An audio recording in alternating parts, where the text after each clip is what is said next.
चलो अब बनाते हैं नींबू। गौरव नींबू खानी भय नहीं हो गौरव गौरव को खाना मन नहीं है नींबू कैसे खाते हैं? गौरव खाता है नहीं खाता है? ये खा ले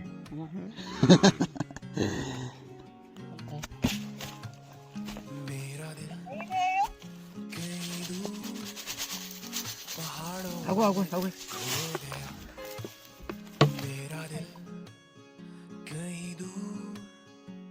पहाड़ों में खो गया ज्यादा सही है उससे मिले हुए मुझको आज ले लागছি ने अरसा हाय दीदी आने दा दीदी का खाना को मिलो और कैसे करने हो आप देख सकते हैं यहाँ पे नींबू छानते हुए दादी उपाध्याय